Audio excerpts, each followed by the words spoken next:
So I wanted to come on here and say that I almost hated that last video that I made about perception, and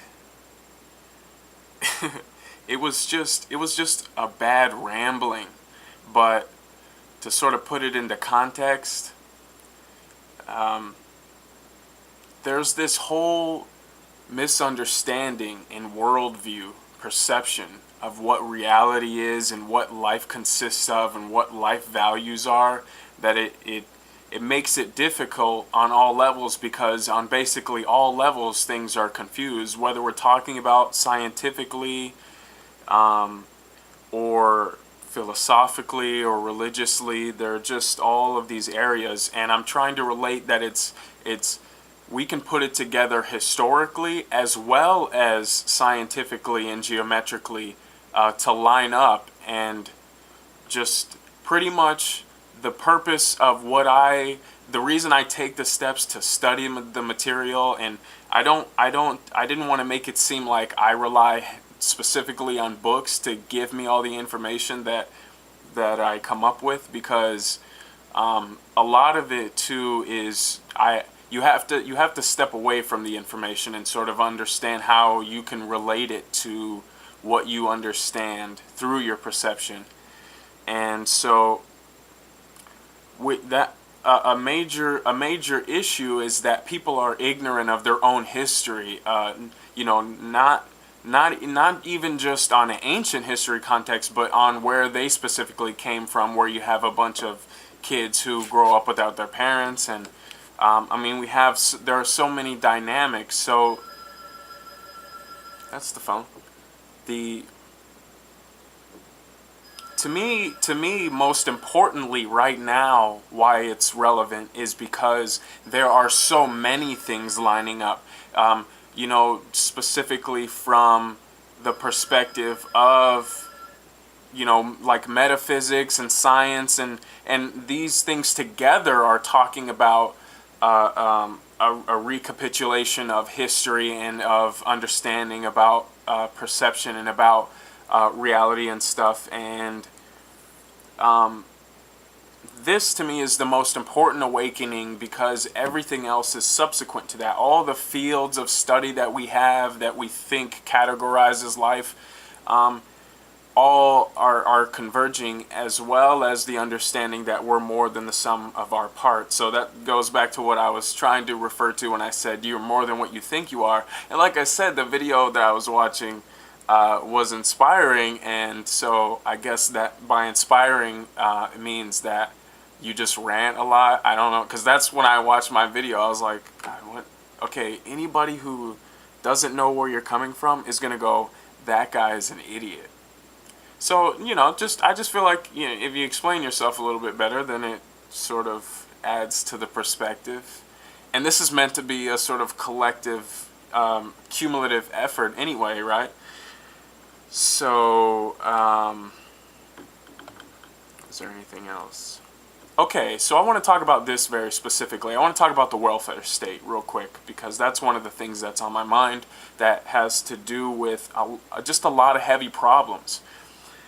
Let's talk about the fact that, for the most part, every single culture that is even like non-American in some way, is sort of, what's the word? There's just like this major prejudice. And there's all these statistics behind colored people getting arrested and having trouble with getting jobs and things like that. Has everything to do with the fact that the history of what you might think of us being as minorities is broken. The fact that you have, to me, a huge error is the fact that you have black people who don't know where they came from. They don't know that Africa is the cradle of civilization, that every single race that we see came from the darkest people, the most primordial people that existed on this planet, that were the closest to our heightened perception. And anything you relate to as Jesus in history, we have to be real about where we came from, and also the fact that Hispanic people lived on this land way before anybody else, any America or whatever, and are now considered illegal aliens. Like, we have all this way to try continuously put prejudice on people, and I mean, we're doing it to ourselves too. Everybody needs to take accountability and responsibility for what they understand, once again, about their own perception. If you're ignorant of yourself, where your arguments can only go so far, right? And anything that I can't relate to directly, I don't know what I'm talking about. Even if I can say that I do, anybody else who can have a better judgment of character is going to see right through that. So we just have these historic contexts have everything to do, once again, with the religions and the manipulation and the conquerors. The conquerors write history. Your conquerors write your history. Everything that is believed in by the masses, you can be sure, has been manipulated, because the masses of things going wrong is what creates our problems overall. So you have to just see that whatever is the mass movement right now is a part of this, history that's been just manipulated, and including our current institutions, which manipulate reality right in front of your eyes. And a lot of people participating in it aren't even aware of it. And that goes back to going into the cave and relating to people and saying, look, that's once again what inspires me to study just as much as I can, because I want to be able to relate to people on every single level, to be able to, you gotta rise up, man, because, like, what else are we doing here? What else are we doing here? That's my question. How would you rather be living the way you're living now? I don't know, it's gonna start sounding like preaching. So I'll just end that. But really, this is just to help inspire people. Just get into things that they love to do, in one way or the other, as long as it doesn't involve extreme violence. Death and mayhem. So what's going to happen here is we have to build schools.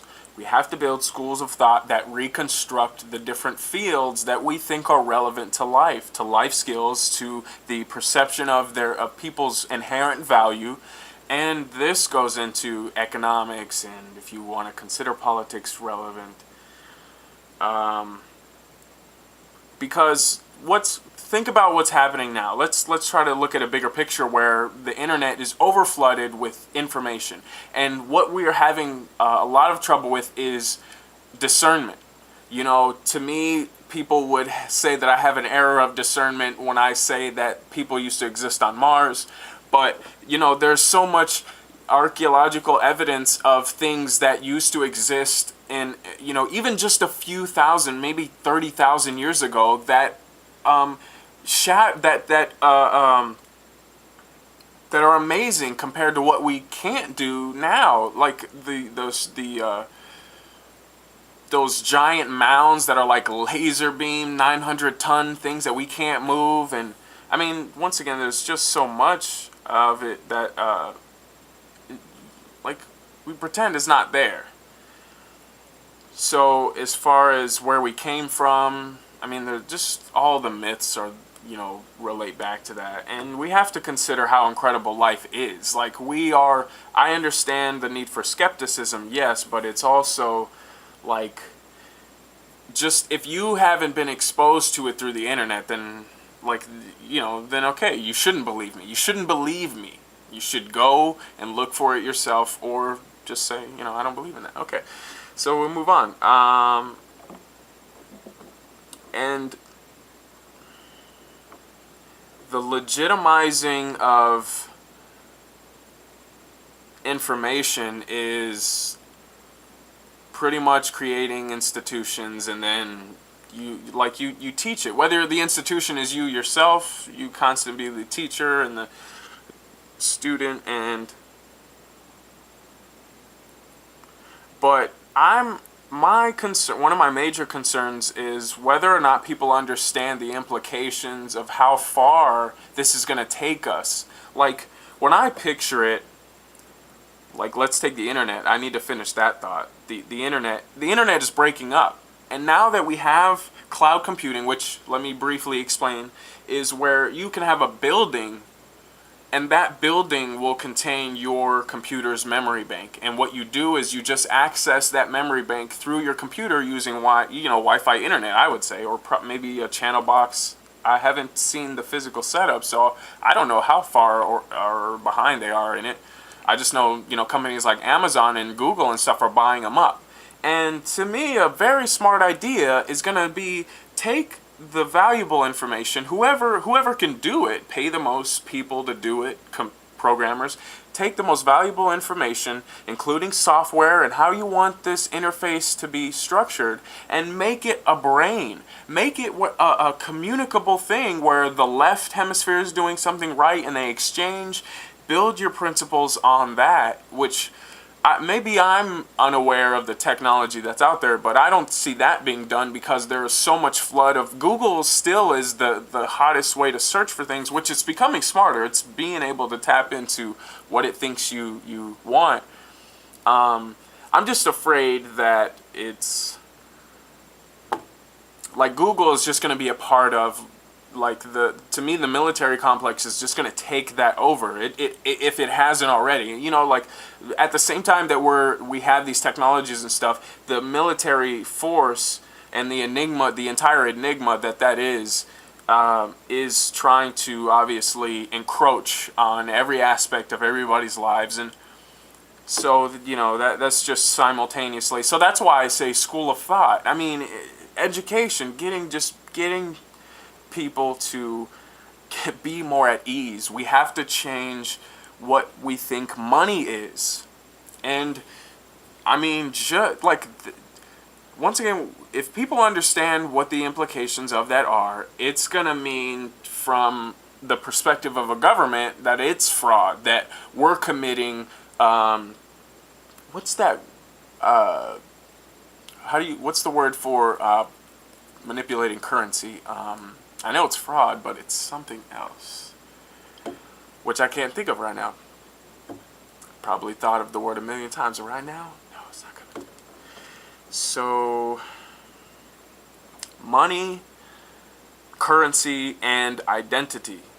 It sometimes feels like a silly thought, but I got this feedback from my dad when I talked about it, but I feel like developing a new identification, based on the principles, based on the correct principles. And that's the only thing I feel like, representatively, that's one of the most symbolic things that we can do, is saying, look, regardless of what you say is, I'm not advocating the initiation of force on you, and I'm representing myself through these principles of integrity, of just empathy, of things that are going to be more sustainable in the future based on what I understand reality to be. I mean, this is what we need to define as an argument, because the political rhetoric is incredible with the law, and just how much, it's a lot of waste. It's just so much waste. And there's 7 billion of us. I mean, there's so many of us,